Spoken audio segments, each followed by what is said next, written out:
Praktik amalia Ahlussunnah wal Jamaah An-Nadliyah begitu beragam dan sudah menjadi tradisi yang mengakar di masyarakat Nahdlatul Ulama. Amalia yang dilakukan oleh NU tentu memiliki dasar dalil yang kuat dan berdasarkan kesepakatan jumhur ulama.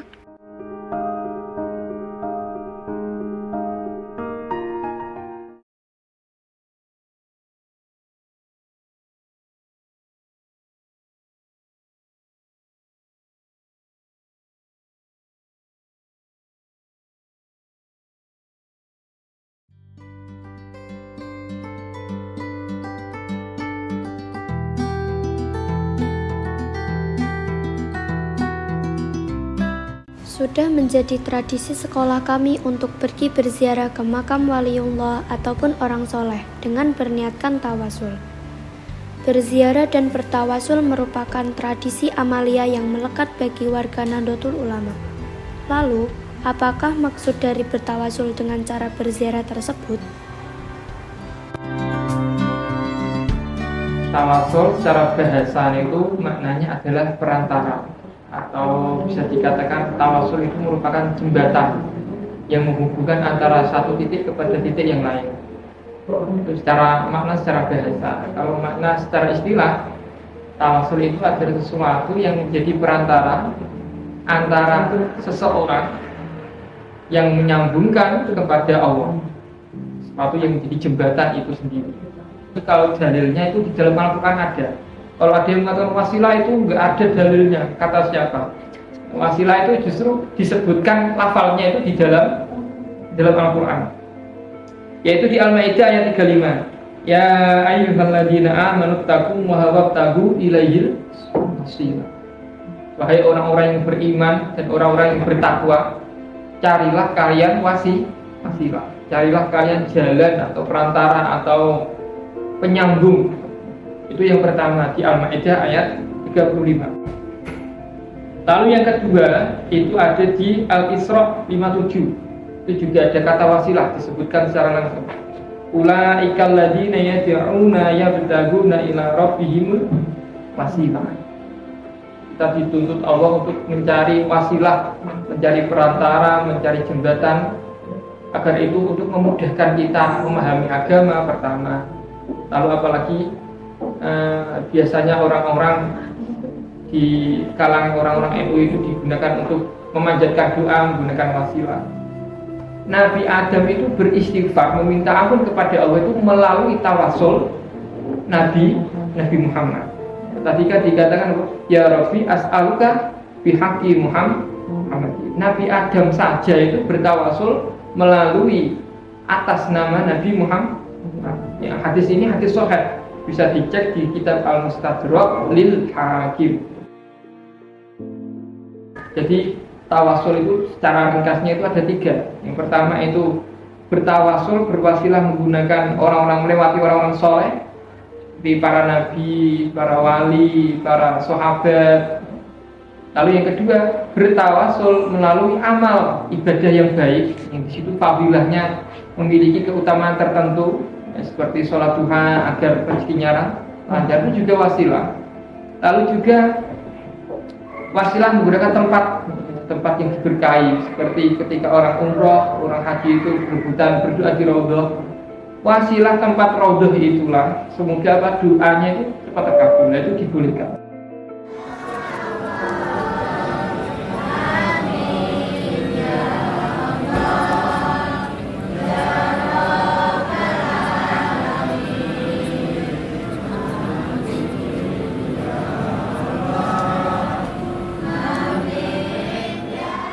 Hubungan dari ziarah dan tawasul. Kalau ziarah itu diambil dari kata zaro. Zaro itu maknanya mengunjungi. Kalau ziarah secara yang sudah menjadi tradisi itu ya mengunjungi orang yang sudah mati.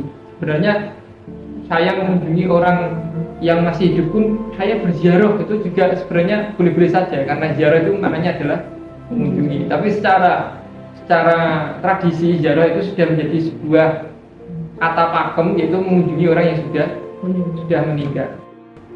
Untuk orang yang bertawasul biasanya ini menjadi sebuah ibadah, tapi juga sudah menjadi sebuah adat. Itu orang-orang pada berziarah kepada makam-makam wali-wali tertentu seperti Wali Songo atau makam-makam yang di situ dipercayai itu makam orang soleh, ya itu diperbolehkan, sama saja diperbolehkan.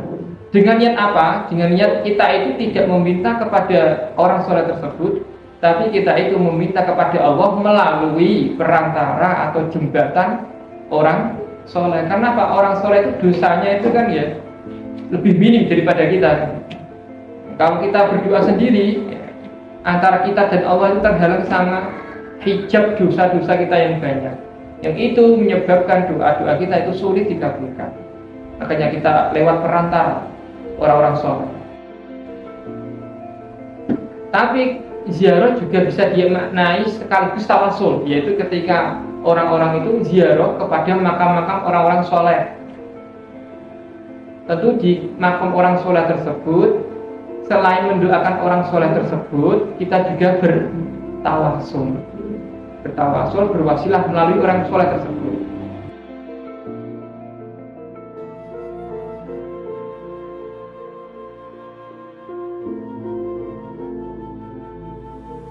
Kalau hukum tawasul melihat, kalau orang yang membid'ahkan mengatakan haram, tapi kalau kita yang senang ziarah, ya disunahkan, boleh lah, boleh, itu hukum. Sehingga kita melihatnya itu adalah dari konteks orang yang bertanya. Kalau orang yang bertanya itu mengatakan bahwa itu diakan bid'ah, sesuatu yang tidak diajarkan oleh Rasulullah, anggapan beliau, maka mereka menganggap haram. Tapi orang yang meyakini bahwa ziarah itu dalam rangka untuk mendekatkan diri kepada Allah, maka apa? Ziarah tempat mereka pada intinya adalah mengingatkan kematian.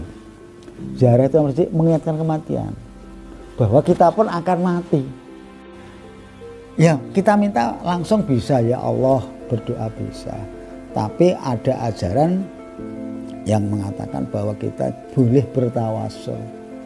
Ya, kita boleh bertawasul, kita boleh wasilah dengan orang-orang yang soleh.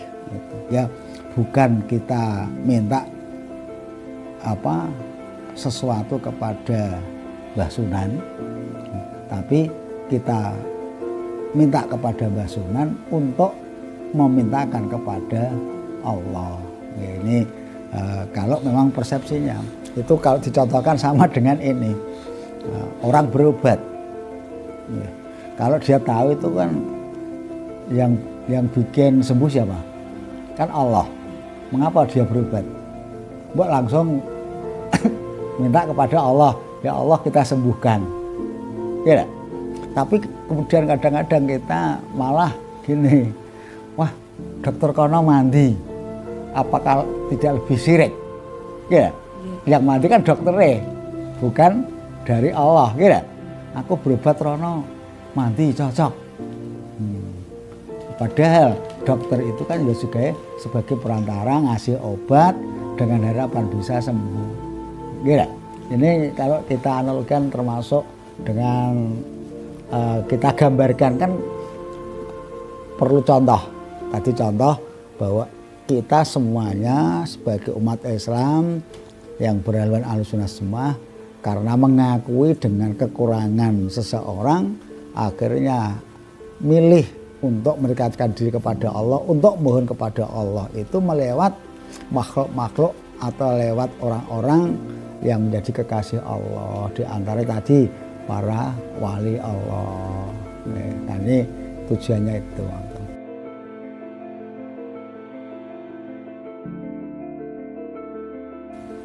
Maksud tahlil dan seterusnya itu kan ingat kepada Allah, kan dzikir. Ala bidzikrillahi tatmainnul qulub, ya. Jadi kita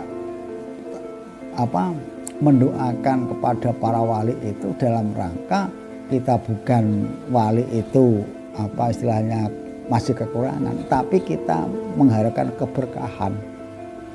Keberkahan Nabi Muhammad tidak usah kita doakan, karena apa? Sudah melebihi segala-galanya, tapi kita ingin mendapatkan kelebihan. Saya contohkan, ini adalah gelas. Ya, gelas ini kalau kita tuangkan air terus kan penuh. Kalau kita di sini kan kita kan akan memperoleh. Tujuannya kita membaca tahlil, ingat kepada Allah dan seterusnya, bacaan kalimat thayyibah itu supaya doa-doa itu mengalir kepada kita.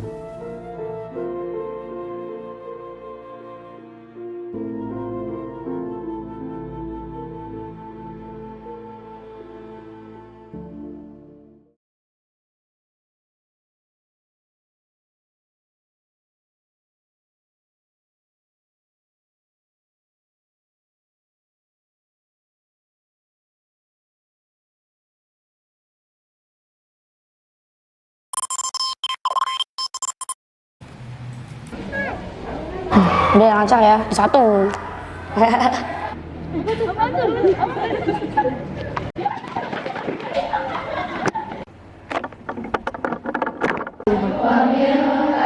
Jembatan yang menghubungkan. Si akal ya emang gak kuat. Podo-podo.